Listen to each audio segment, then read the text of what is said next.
Who will next? GOP presidential candidate drop out 2024 race? Republican White House contenders facing rising debate criteria and fundraising scrutiny may call it quits in the coming weeks, with the thresholds to qualify for the next Republican presidential nomination debate rising, and crucial fundraising reports from the campaigns due in the coming days. The still relatively large field of GOP White House hopefuls may be slashed in the weeks to come.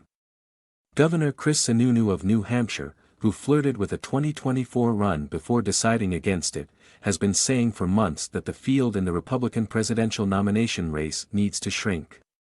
If you don't make the first couple of debates, then you probably have to have a tough conversation and get out of the race, Sununu said.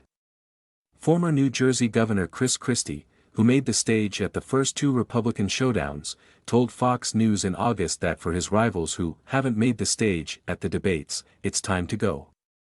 So far, only one White House hopeful has called it quits. Miami Mayor Francis Suarez suspended his campaign after failing to make the stage at the first Republican presidential nomination debate, a Fox News-hosted August 23 showdown in Milwaukee, Wisconsin.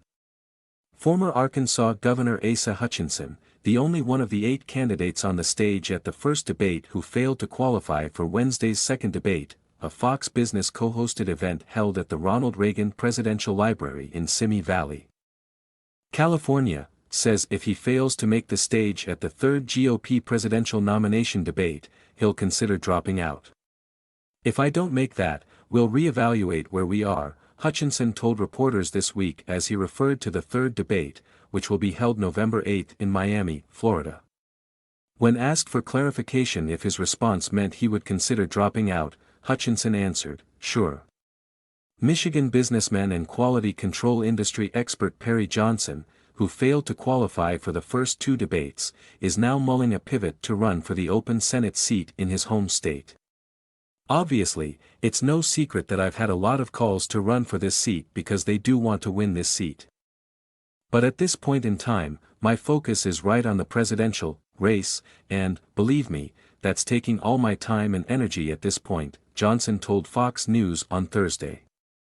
Former Representative Will Hurd of Texas, who previously served as an undercover agent in the CIA, also didn't make the stage at the first 2 debates. "My team and I are constantly evaluating whether we have the resources to chart a path to victory," he wrote in a statement Wednesday.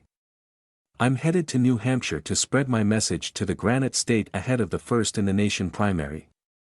Educating voters on how to solve these existential issues is important, and hopefully other candidates will follow my lead." GOP contender Larry Elder, a former nationally syndicated radio host and 2021 California gubernatorial recall election candidate, also failed to qualify for the first 2 debates. Former President Donald Trump skipped the first 2 debates as he pointed to his commanding lead in the GOP presidential nomination race and said this past week that he won't attend the third debate.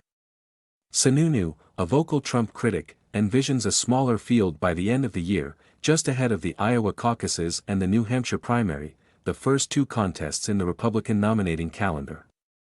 "I think by the time you get to the end of December, you'll have 5 or 6 different candidates going into Iowa. Maybe 3 or 4 coming into New Hampshire," Sununu predicted. "If that's the case, a huge opportunity for the Republican Party."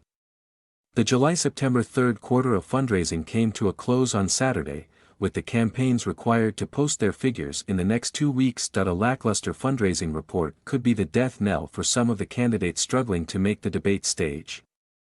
"I think a lot of these candidates are going to run out of gas as they try to drive to the next debate in Miami," longtime Republican consultant Alex Castellanos told Fox News. Castellanos, a veteran of numerous Republican presidential campaigns, said that some of the candidates will soon have to take their ball and go home. "The time is coming soon for the smaller contenders to drop out so the field can begin to coalesce. Donald Trump can beat everybody, but he may not be able to beat somebody. That's the test," Castellanos emphasized.